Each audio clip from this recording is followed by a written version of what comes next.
All right, guys, we're back with another chapter in Genesis. We're in Genesis chapter 26, where the header reads Isaac and Abimelech. And we'll get right into it. A severe famine now struck the land, as had happened before in Abraham's time. So Isaac moved to Gerar, where Abimelech, king of the Philistines, lived. The Lord appeared to Isaac and said, "Do not go down to Egypt, but do as I tell you. Live here as a foreigner in this land, and I will be with you and bless you. I hereby confirm that I will give all these lands to you and your descendants, just as I solemnly promised Abraham, your father. I will cause your descendants to become as numerous as the stars of the sky, and I will give them all these lands. And through your descendants all the nations of the earth will be blessed. I will do this because Abraham listened to me and obeyed all my requirements, commands, decrees, and instructions. So Isaac stayed in Gerar. When the men who lived there asked Isaac about his wife, Rebekah, he said, 'She is my sister.' He was afraid to say, 'She is my wife,' he thought. 'They will kill me to get her, because she is so beautiful.' But some time later, Abimelech, king of the Philistines, looked out his window and saw Isaac caressing Rebekah. Immediately, Abimelech called for Isaac and exclaimed, 'She is obviously your wife. Why did you say she is my sister?' 'Because I was afraid someone would kill me to get her from me,' Isaac replied. 'How could you do this to us?' Abimelech exclaimed. 'One of my people might easily have taken your wife and slept with her, and you would have made us guilty of great sin.' Then Abimelech issued a public proclamation. 'Anyone who touches this man or his wife will be put to death.' Conflict over water rights. When Isaac planted his crops that year, he harvested 100 times more grain than he planted, for the Lord blessed him. He became a very rich man, and his wealth continued to grow.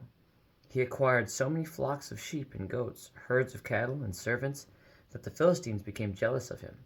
So the Philistines filled up all of Isaac's wells with dirt.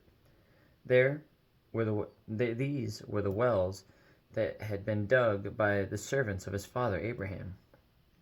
Finally, Abimelech ordered Isaac to leave the country. 'Go somewhere else,' he said, 'for you have become too powerful for us.' So Isaac moved away to the Gerar Valley, where he set up their tents and settled down. He reopened the wells his father had dug, which the Philistines had filled in after Abraham's death.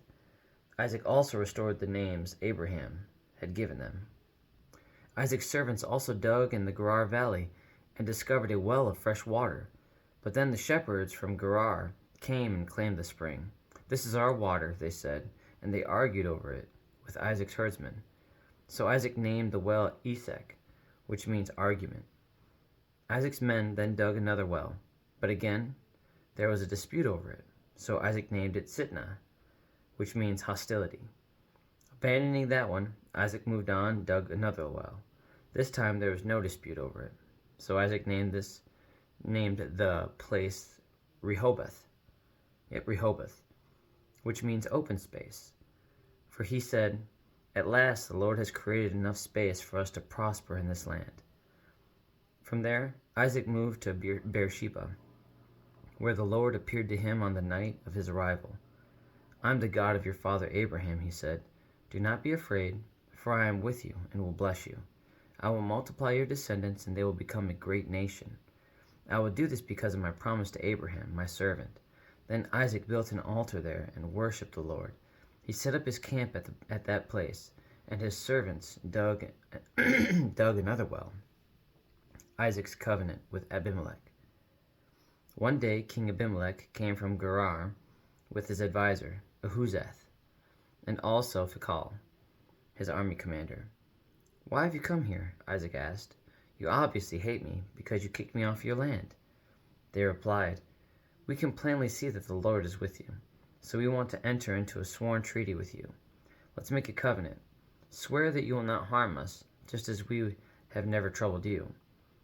We have always treated you well, and we sent you away from us in peace. And now look how the Lord has blessed you.' So Isaac prepared a covenant feast to celebrate the treaty, and they ate and drank together. Early the next morning, they each took a solemn oath not to interfere with each other. Then Isaac sent them home again, and they left him in peace. Then That very day, Isaac's servants came and told him about a new well they had dug. "We found water," they exclaimed. So Isaac named the well Sheba, which means oath, or Sheba.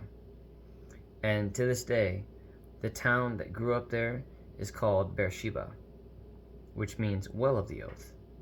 At the age of 40, Esau married 2 Hittite wives, Judith, the daughter of Beeri, and Basemeth, the daughter of Elon. But Esau's wives made life miserable for Isaac and Rebekah. And that's the end of chapter 26. For me, I'm interested in how that played out for Isaac almost the exact same way as it did for Abraham when he was, I'm trying to go back in Genesis, when he was Abraham's covenant with Abimelech. When he was trying to hide the fact that he was married. And it's interesting that that same discernment was expressed.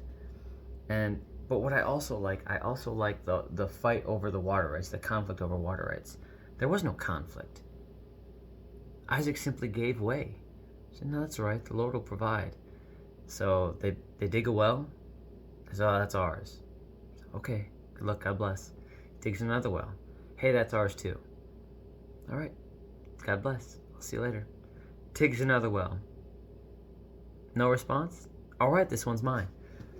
I love that discernment so much.